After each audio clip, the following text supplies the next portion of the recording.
Bonjour et bienvenue sur Notions Juives. Aujourd'hui, nous allons aborder un thème cher de tous, la destinée, mais également la foi en Dieu et le rôle que l'un exerce vis-à-vis de l'autre.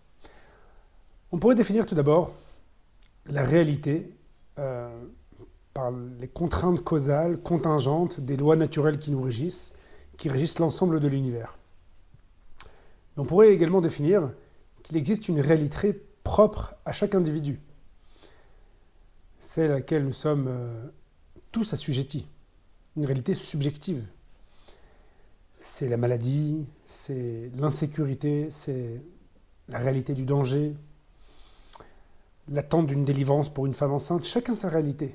Et chacun, suivant les situations dans lesquelles il se trouve, parfois désemparé, impuissant, sa réalité. Et c'est l'aventure en fait individuelle de chaque individu. On pourrait appeler ça sa destinée, l'autre. D'autres l'appellent le karma, le mektoub. Se pourrait-il qu'il existe un moyen de braver cette réalité, de la sublimer, de la changer?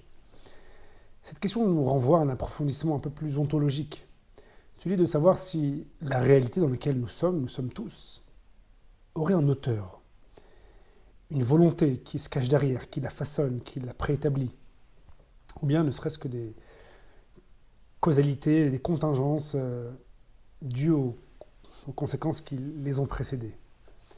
Bien, le peuple d'Israël est le premier, peut-être le seul, à s'être mesuré à cette question fondamentale de façon apolitique. Il a démontré quelque chose, car il porte en lui un message assez révolutionnaire qu'il a transmis à toute l'humanité, donc ensuite au monothéisme, de manière plus générale.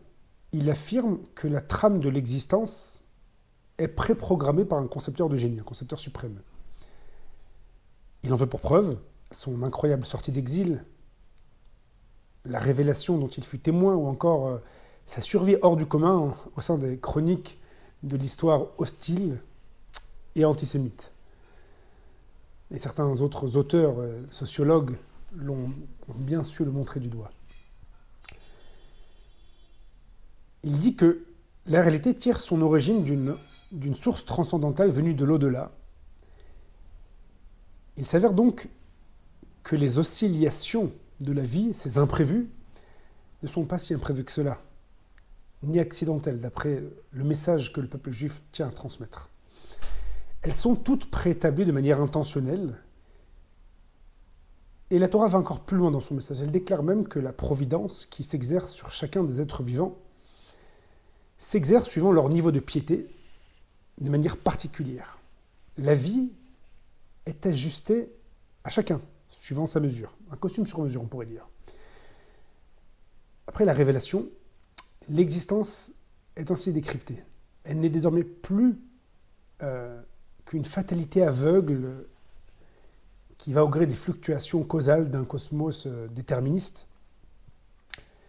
Mais elle est bel et bien, d'après le message de la Torah, celui qui est né de la révélation, dû à une pensée savamment orchestrée d'un être tout-puissant et surtout conscient de ce qui se trame ici-bas. Il y a bien une intention derrière chaque mal, donc, une raison d'être à chaque attente et un tributaire à chaque danger. Voilà le message de la Torah. Maintenant, à nous de nous poser la question. Car si l'existence et tout ce qu'elle renferme est planifiée, préétablie, elle pourrait être en théorie modifiée ou repensée. Alors peut-on modifier la réalité? Ou susciter que celui qui tire les ficelles la modifie pour nous? La Torah nous révèle que la clé de voûte de l'existence est le bitachon, la confiance en Dieu. Si on doit comprendre, donc déjà au travers des sources, le Midrash affirme par exemple que même en proie à la maladie et au danger, un homme qui aurait la conviction absolue que Dieu lui portera secours, eh bien Dieu répondrait à son appel présent. En somme, il s'agit là de transformer quelque chose d'impossible en possible, ou de fort improbable en probable. La Torah conditionne toutefois cette hyper-protection au fait que l'homme y aspirant soit totalement convaincu, sans l'ombre d'un doute, qu'il puisse s'en être digne, et que Dieu en est capable aussi. Et à ce moment-là, il lui portera secours, nous dit le Midrash, de façon incontestable. Évidemment, c'est un niveau que beaucoup ont prétendu, ont cru atteindre, mais que la Providence a souvent contesté. Elle s'est souvent montrée différente de leurs attentes ou de leurs espérances ou de leurs croyances sur eux-mêmes.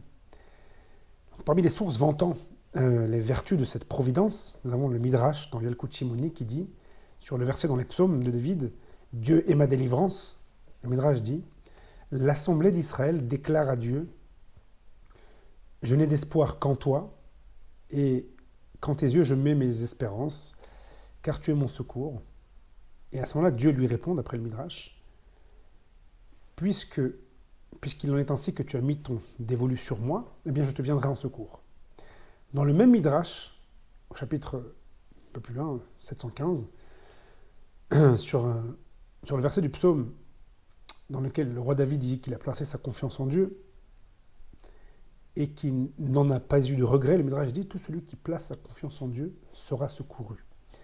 Le Talmud, au traité de Ménachot, page 29, va dans la même direction et dit « Tout celui qui place sa confiance en Dieu se voit protégé dans ce monde-ci et dans le monde futur. » Le Rambam, dans son Moreh Nevuchim, nous dit que là où la pensée d'un homme, où la pensée d'un homme se trouve, c'est là où tout son être se trouve. Donc si la pensée d'un homme se trouve être avec Dieu, il est enrôlé en quelque sorte d'une auréa divine. La Gemara dans Rosh Hashanah nous dit que dans la Bible, il y a un épisode dans lequel il y avait un serpent que Moïse avait eu pour ordre de mettre, de placer au sein en plein cœur des enfants d'Israël dans le désert.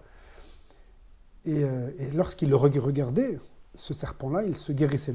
La Gemara demande, est-il possible que la guérison vienne du serpent? Et la Gemara doit répondre que, puisqu'il regardait en haut, vers le haut, eh bien, ils donnaient leur foi en Dieu, en quelque sorte, et c'est ça qui les guérissait. Et le Maharal dit, chaque homme qui place sa confiance et sa pensée en Dieu, espérant qu'il l'aide, trouvera Hachem dans le besoin, en contrepartie. Au niveau des sources, c'est partant de là, enfin de toutes ces sources sporadiques, choisies parmi des centaines d'autres, que le Rav Ibn Pakoua, dans son Chovat el-Vavot, dit « L'essence de la confiance en Dieu est la paix de l'âme, Menuchat HaNefesh ». Il poursuit en disant qu'un homme qui aurait la certitude que Dieu lui viendrait en aide, eh bien se trouvera secouru, salué, d'un point de vue certain. Nous pouvons déduire de ces références, encore une fois choisies parmi d'autres, qu'en réalité, si un homme placé faisait preuve d'une foi inébranlable, il pourrait donc déjouer son sort, mais réécrire son histoire, changer son destin, arriver à la destination qu'il choisit. Cela, c'est jusqu'au Chazon Ish. Le Chazon Ish semble contredire cette idée de fond en comble. Le Chazon Ish est le maître lituanien des dernières générations, qui est un grand sage, qui dit qu'il est tout à fait impensable qu'un homme puisse modifier son destin, son avenir, par le simple fait de croire que Dieu lui viendra en aide, car tant qu'il n'a pas été providentialisé, on dit comme ça, qu'un prophète n'a pas décréter l'avenir, l'avenir est tout à fait incertain. En tant que rationaliste mordu, il dit que la foi n'est donc pas d'espérer que Dieu en vienne à modifier le futur, car cela n'est pas dans notre possibilité d'appréhension, mais il écrit dans son célèbre Emunah Ubitachon qu'en réalité la confiance en Dieu s'exprime par le fait de savoir que tout ce que Dieu fait, c'est pour le bien. Dieu ne fera pas forcément le bien pour toi, mais tout ce qu'il fait, même si ça paraît dur, c'est a posteriori pour quelque chose de positif. Pas forcément d'agréable, mais de positif, et tout simplement par le fait qu'il n'y a rien qui soit en dehors de sa guidance, rien qui ne soit hasardeux, et étant donné qu'il y a une minutie parfaite, eh bien, elle participe à quelque chose de plus grand. C'est souvent caché de la perception de l'homme, mais en aucun cas, un homme, d'après le Chazon Ish, peut changer la donne que Dieu a mis sur table. La confiance en Dieu est de fait que tout n'est pas nécessairement bon, mais que tout est nécessairement bien, d'après le Chazon Ish, si on pourrait le résumer ainsi. Alors se pourrait-il que le maître lituanien soit en désaccord avec la Torah elle-même et toutes les sources précédemment citées? Le Rav Bloch, un de nos contemporains, propose une explication. Il dit qu'en réalité, il n'y a pas de contradiction. Chacun a parlé suivant deux perceptions différentes. Les écrits ont parlé de quelqu'un qui aurait cette foi, confiance inébranlable en Dieu, sans le moindre doute. Mais pour le commun du peuple, le commun des mortels, qui n'aurait pas cette foi, qui serait salutaire et, en quelque sorte, qui se placerait dans les mains de Dieu pour bénéficier de sa protection inéluctable, eh bien, devrait savoir, quoi qu'il arrive, qu'il n'y a rien qui soit au-delà de la guidance divine et que de la programmation, et donc que tout ce qui est fait a posteriori est pour le bien. Mais effectivement, qu'une personne qui aurait ce niveau-là, d'être secouru, gardé, tel un poussin par Dieu, eh bien, pourrait donc modifier son destin. Le premier niveau de la confiance en Dieu, pour le Chazon Ish, c'est donc de savoir que Dieu gère toute l'existence et qu'il mène tout vers une fin, une conclusion finalement positive. Donc c'est sur deux strates. Il y a le savoir et il y a ce que la pratique. Et ces propos font écho avec les propos de Rabbi Akiva dans la Gemara qui dit que tout ce qu'Hachem fait, c'est pour le bien. C'est là la mantra qu'un homme doit se dire, car elle comporte la vérité de base, élémentaire. Donc dans l'absolu, il est possible de modifier son destin, finalement, à condition d'être au niveau. Bon. Néanmoins, cela nous projette vers une autre interrogation. Et là, elle est un peu plus forte. Comment change-t-on un dessein qui a été programmé par Dieu? Comment délie-t-on un décret, un sceau du roi? Eh bien, la réponse est que Dieu, qui est donc source de toute bonté, est toujours enclin à porter secours à un individu qui est dans le besoin. C'est le postulat de base. Il est toujours prompt à le rendre heureux.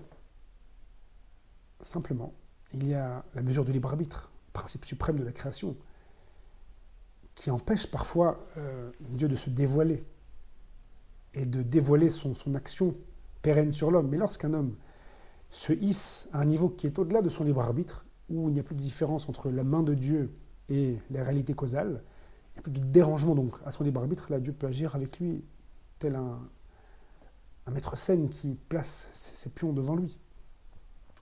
Car l'intervention divine à ce moment-là ne représenterait plus pour lui le moindre danger pour son libre arbitre, pour sa liberté et donc pour l'écosystème dans lequel les hommes ont été mis dans ce monde-ci. Voilà pourquoi on peut modifier son destin. Ça demande des efforts, mais c'est possible, en se donnant totalement à Dieu, en mettant son dévolu sur Dieu. Merci mes chers amis de m'avoir suivi, cette fois-ci encore, et je vous dis à bientôt pour de nouvelles compréhensions.